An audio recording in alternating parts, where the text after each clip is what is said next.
Strait of Hormuz, Sector Zulu 4, 2:58 p.m. The heat is a physical weight.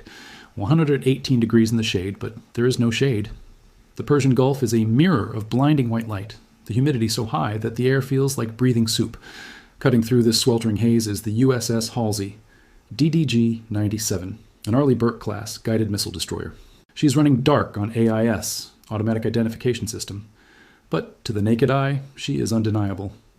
505 feet of gray steel bristling with 90 vertical launch missile cells, a 5-inch main gun, and the most advanced radar suite on the planet.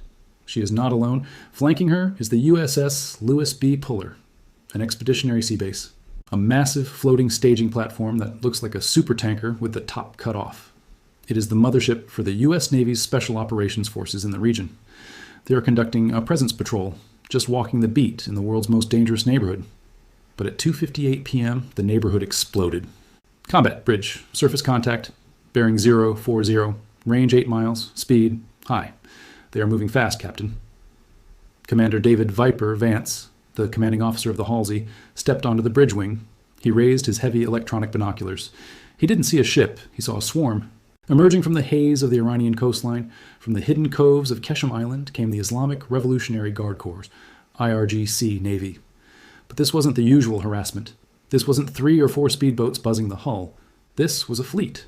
22 Blade Runner fast attack crafts painted in blue maritime camouflage, 4 Thondar-class missile boats, and in the center, the Shahid Rudaki, a converted merchant ship turned into a drone carrier, its deck stacked with Shahed 136 suicide drones. They were fanning out in a crescent formation, a classic envelopment tactic. They were closing the distance at 45 knots.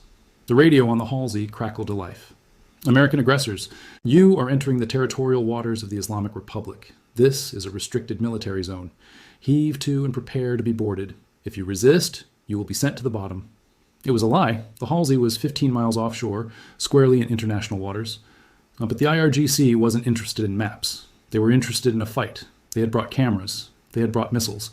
They wanted to capture a U.S. destroyer on live TV. Tehran believed that the sheer number of targets would paralyze the American command. They thought the Halsey would hesitate, afraid of causing a diplomatic incident.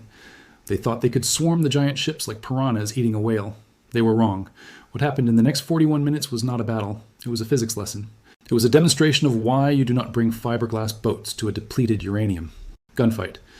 This is the story of the afternoon Iran tried to challenge the Fifth Fleet, and the afternoon the Fifth Fleet decided to clear the board. Let's rewind 8 hours. Bandar Abbas, IRGC Naval Headquarters. 7:00 a.m. General Alireza Tangsiri was looking at satellite photos. The Lewis B. Puller was the target. It was a high-value prize, a floating base. If they could damage it, or even force it to turn around, it would be a massive propaganda victory. The plan was Operation Ashura. They would use a saturation swarm. Step 1, the distraction. The fast boats would rush the Halsey, forcing the destroyer to engage its close-in weapons. Step 2, the hammer. While the destroyer was busy, the drone carrier Shahid Rudaki would launch 40 suicide drones at the Puller. Step 3, the boarding. Once the Puller was burning and confused, commandos would board her from speedboats and plant the Iranian flag on the flight deck. It was bold, it was aggressive, and on paper it looked perfect. The Iranian leadership was desperate. Domestic protests were rocking Tehran. They needed a rallying cry. They needed a great Satan defeat. They calculated that the Americans were risk-averse. They will not fire first, the general assured his commanders. They are weak. They rely on technology, but they lack the stomach for close-quarters combat. But Iran made 3 catastrophic mistakes. First, they underestimated the Lewis B. Puller. They saw it as a slow, fat supply ship, a defenseless target. They didn't know that the Puller had been retrofitted 3 months ago. It wasn't just a base anymore, it was a Sea Dragon testbed. It was carrying a contingent of U.S. Marine Corps AH-1Z Viper attack helicopters, and, more importantly, a platoon of Marines armed with the new MADIS, Marine Air Defense Integrated System, anti-drone lasers. The Puller wasn't a victim. It was a prickly porcupine waiting for someone to touch it. Second, they failed to account for the grid. The IRGC relied on line-of-sight radio. They shouted commands. The U.S. Navy fights on the Tactical Data Link 16. The Halsey and the Puller weren't just 2 ships. They were one organism. The radar picture from the Halsey was instantly visible on the screens of the Puller. The targeting data from the Puller's sensors was feeding the guns of the Halsey. Iran thought they were attacking two separate units. In reality, they were attacking a single integrated killing machine with two bodies. Third, and this was the fatal error, they misjudged the captain of the Halsey. Commander Vance wasn't a politician. He was a Mustang, an officer who had started as an enlisted sailor. He didn't care about diplomatic nuance. He cared about the safety of his ship. He had read the intel reports. He knew the IRGC tactics. He wasn't going to wait for a missile to hit his hull. At 2:59 p.m., 1 minute after the warning, he didn't call the Pentagon. He called his tactical action officer. TAO, set condition 1, uncover the batteries. If they cross the 5,000-yard line, they are hostile. And if they are hostile, they are history. 3:02 p.m., the merge.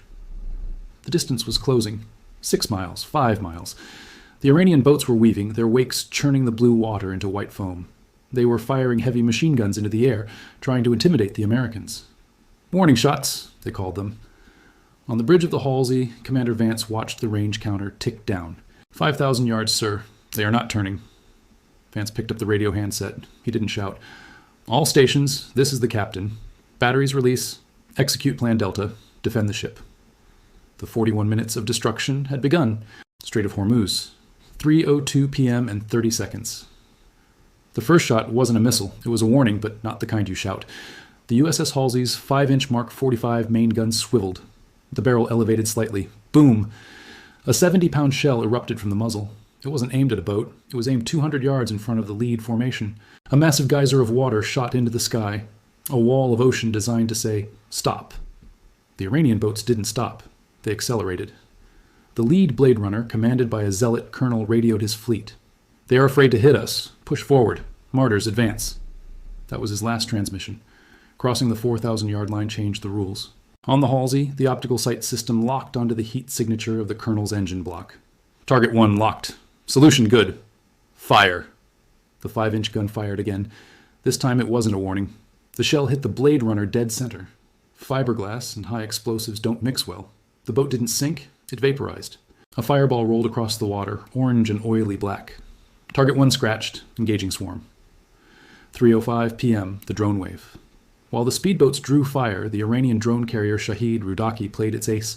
From the rear of the formation, 8 miles out, the deck crew launched the swarm. Zzzt. 40 Shahed 136 suicide drones lifted off. They sounded like lawnmowers. They carried 50 pounds of explosives each. Their target, the USS Lewis B. Puller. To the Iranian commander, this was the checkmate. Even if the destroyer shot down 10 or 20, the other 20 would hit the massive supply ship. The sky's full of iron, the Iranian radar operator cheered. But on the deck of the Puller, the U.S. Marines were waiting. Contact, drone swarm, bearing 090, high and slow. Sergeant Miller, standing behind the Mattis system mounted on a JLTV, Joint Light Tactical Vehicle, strapped to the flight deck, grinned. Light 'em up. The Mattis isn't a gun, it's a jammer and a laser. It pumped out a concentrated beam of invisible energy. The Iranian drones rely on commercial GPS and basic radio links. The Mattis fried them. One by one, the Shaheds lost their minds. Their guidance chips melted, their motors cut out. To the naked eye, it looked like the drones were hitting an invisible wall. They just fell. Splashes dotted the ocean around the Puller. Not a single drone got within 500 yards. Electronic kill confirmed. 15 splash, 20 splash, 35 splash. But 5 drones were on inertial backup. They kept coming. "We have leakers," the Marine shouted. "Guns free." The Puller isn't defenseless. 4 M250 caliber heavy machine guns and 2 MK38 25mm cannons opened up. The air filled with tracers. The remaining drones were shredded in midair, turning into confetti of plastic and wire. The invincible drone swarm had lasted exactly 3 minutes. 3:10 p.m. The Wolfpack dies. Back on the surface, the Halsey was busy. The swarm of speedboats had split up. Half were charging the bow, half were trying to flank the stern. They were trying to get into the blind spots of the big guns, but the Halsey doesn't have blind spots. Helo is airborne. Venom 1-1 checking in. From the flight deck of the Halsey, an MH-60R Seahawk had lifted off. From the Puller, 2 AH-1Z Vipers, Marine attack Cobras, joined the party. Now the Iranians were fighting in 3D. The Vipers dropped low, skids just feet above the waves. "I have visual on the flankers," the lead Marine pilot said. 6 fast boats, armed. "Cleared hot. Send them to the bottom." The AH-1Z has a 20mm rotary cannon under its nose. It fires 750 rounds per minute. Brrr-T. The water around the Iranian boats churned into white froth. Then the froth turned red. The rounds punched through the thin hulls like paper. Engines exploded. Ammo storage cooked off. It was a massacre. The Iranian boats tried to turn, tried to flee, but you can't outrun a helicopter. One boat, desperate, fired a shoulder-launched Manpads missile at the Viper. The Viper popped flares, bright magnesium stars diverting the missile, and pivoted. Fox 2. An AIM-9 Sidewinder left the rail. It was overkill. A $400,000 missile for a $50,000 boat. But the message was worth every penny. The missile hit the Iranian boat amidships. The explosion threw the engine block 300 feet into the air. 3:20 p.m., the heavy hitters. The speedboats were dying, the drones were gone, but the heavy Iranian units, the 4 Thondar-class missile boats and the drone carrier Shahid Rudaki, were still out there. They were preparing to fire their heavy anti-ship missiles, C-802s, real ship killers. Commander Vance on the Halsey saw the radar warnings. Vampire indications. They are opening tube doors. He couldn't wait for them to fire. Weps, give me a solution on the heavy units. Harpoons. Sir, harpoons are locked. Targets 1 through 5. Match bearings and shoot. The Halsey carries Harpoon Block 2 missiles. Sea-skimming, radar-guided predators. Whoosh, whoosh, whoosh. 4 missiles streaked from the canisters on the aft deck. They dropped low, hugging the wave tops to stay under the Iranian radar. The Shahid Rudaki, the converted merchant ship, never saw them coming. Its defenses were primitive. A few guys with machine guns. The first harpoon hit the waterline. The 500-pound warhead blew a hole the size of a garage in the hull. The second harpoon hit the bridge. The ship didn't just burn, it crumpled. The thousands of gallons of fuel for the drones ignited. The Shahid Rudaki became a floating inferno, a funeral pyre for the drone program. The Thondar missile boats saw their flagship burning. Panic set in. They broke formation, trying to run back to the safety of Keshem Island, but the Halsey wasn't done. Gun, engage retreating targets. 5-inch rapid fire. The main gun began to bark again, efficient, rhythmic. Shells landed around the fleeing boats, chasing them, bracketing them. One Thondar took a direct hit to the stern and cartwheeled into the sea. The others vanished into the smoke, limping, burning, defeated. 3:35 p.m. The mopping up. The silence returned to the Strait of Hormuz. Commander Vance ordered check fire. The sea around the USS Halsey and USS Puller was a graveyard. Out of the 22 fast boats, 15 were sunk. 7 were drifting, burning, or fleeing. The drone carrier was a listing wreck, consumed by fire, sinking by the bow. The missile boats were scattered. Launch the RHIBs, Vance ordered. Search and rescue. It is the strangest paradox of the U.S. Navy. 1 minute, they are raining death upon you with 5-inch guns and Hellfire missiles. The next minute, they are risking their own lives to pull you out of the water. Teams of Navy SEALs and sailors launched in small, rigid-hull, inflatable boats. They approached the debris fields. Survivors in the water, hands up, hands up. They pulled burned, terrified Iranian sailors from the oil-slicked water. They treated their wounds. They gave them water. The Iranian sailors looked at the Americans with shock. They had been told the Americans were monsters who would execute them. Instead, a Navy corpsman was bandaging their burns. Why? One Iranian officer asked in broken English. The corpsman didn't look up from his work. Because we're professionals. Now sit still. 3:39 p.m. The message. The commander of the 5th Fleet, watching the battle from headquarters in Bahrain, sent a message to the Halsey. Status report. Commander Vance typed the reply personally. Engagement complete. Threat neutralized. No U.S. casualties. No damage to U.S. units. Resuming patrol. He didn't brag. He didn't use exclamation points. He just stated the facts. The Halsey and the Puller formed up again. They didn't turn around. They didn't retreat. They continued their transit through Sector Zulu 4, sailing right past the burning wreckage of the Iranian fleet. The message was clearer than any diplomatic note. You can try to block the road, but you're going to get run over.